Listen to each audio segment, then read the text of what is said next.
श्री कृष्ण गोविंद हरे मुरारी, हे नाथ नारायण वासुदेवा।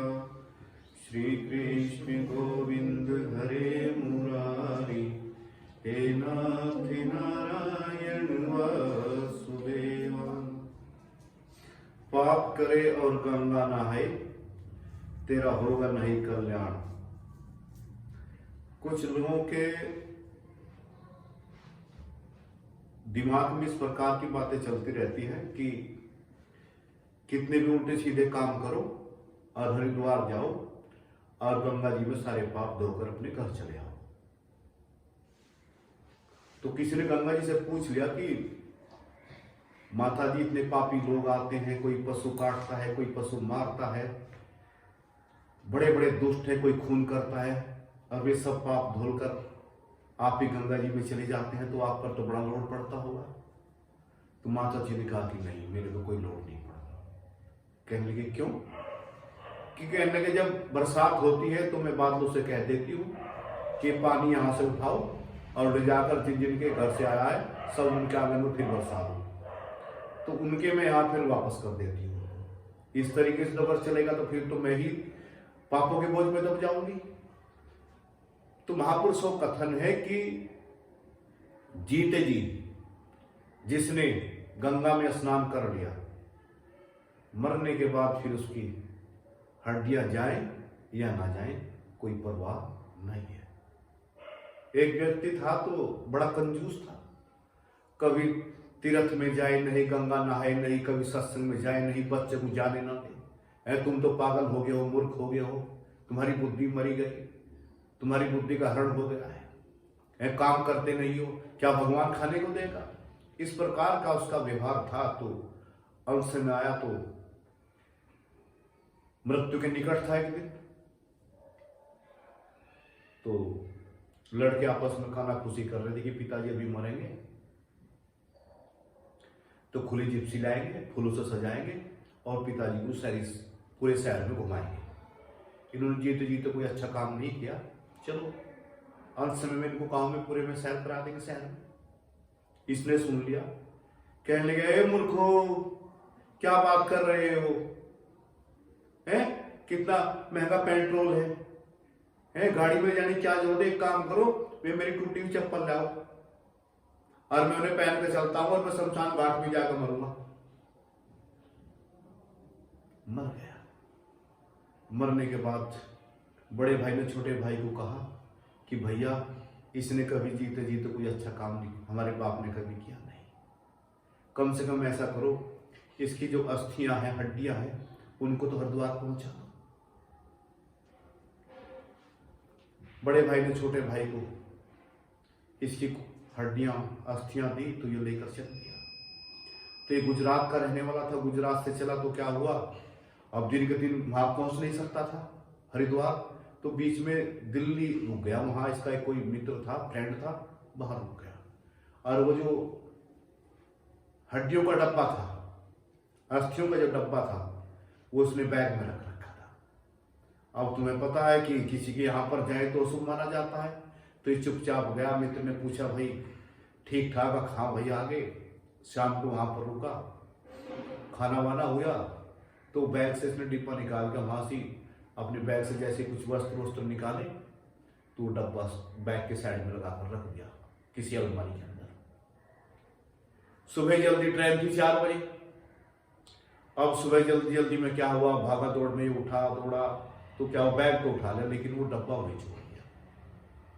अब डब्बा वहां छोड़ दिया, वस्तुओं का डब्बा वहां रहेगा। ये हरिद्वार पहुंचकर जैसे हर की पैड़ी पर गया, वहां पर वे पंडित लोग जो आते हैं, वे क्रिया कार्यक्रम कराते हैं। तो पंडित भी बैठ गए, कहने लगे, एक अस्थिया निकालो। अब इसने जब देखा बैग, वो कहने लगा, पंडित को कहा कि जी तो मेरे से बड़ी भूल हो गई। कहने लगे क्या? ये कहने लगे, बस गड़बड़ हो गया ना। ये वापस दौड़ा दौड़ा दिल्ली की तरफ बढ़ा।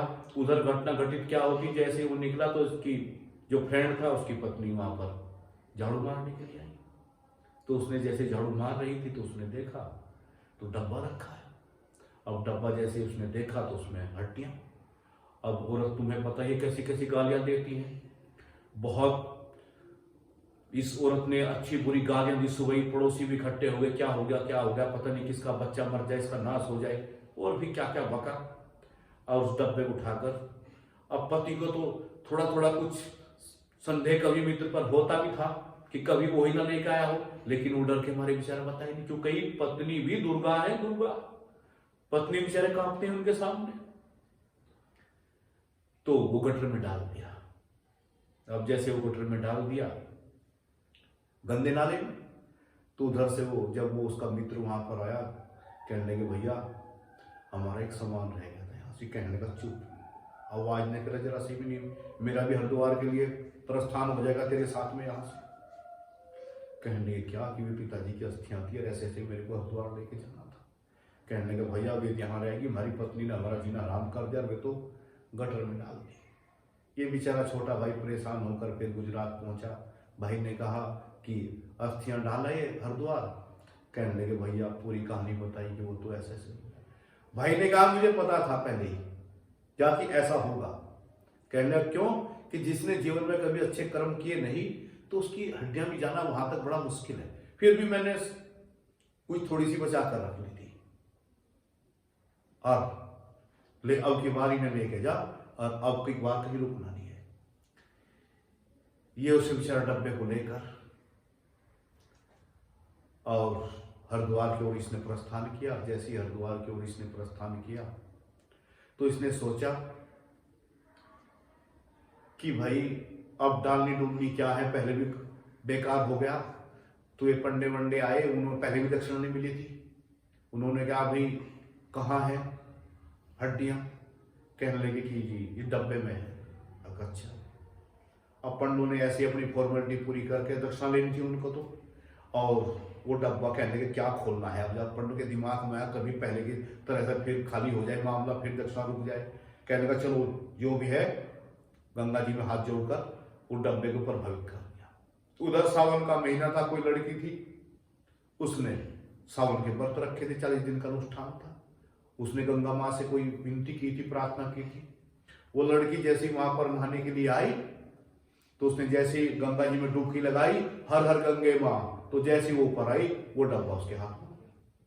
अब उसने उस डब्बे को देखकर बस वो तो पागल हो गई। कहने लगी मैया ने मेरी पुकार सुन ली, मैया ने मेरी पुकार सुन ली। और उसको लेकर, डब्बे को लेकर वो घर आई।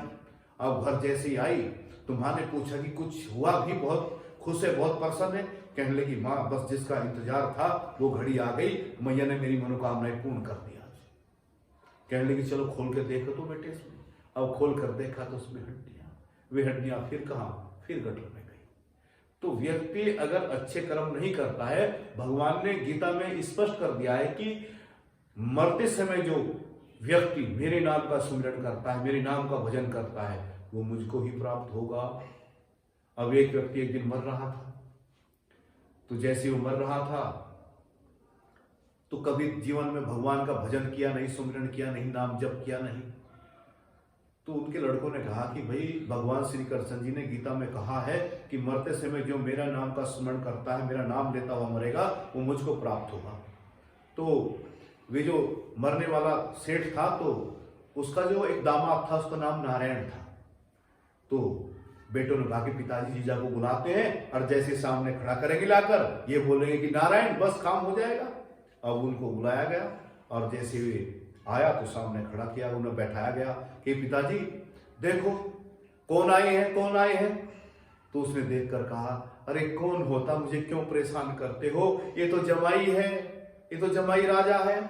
भैया दोनों भाइयों ने कहा कि लो भाई, अंत समय में भी नारायण सब नहीं बोले, जमाई बोल दिया। तो इसका कारण क्या है? जिसने जीवन में कभी सारी मन हाय हाय करी है, हाय ये गया, हाय वो गया, हाय वो लाओ, वो गया, वो बिगड़ गया, तो अंत समय में उनके मुख से भगवान का भजन, भगवान का नाम नहीं निकल सकता। उन्हीं के मुख से भगवान का नाम भजन निकलेगा जो जीवन में भगवान का नाम भजन करते हैं। जय श्री राम।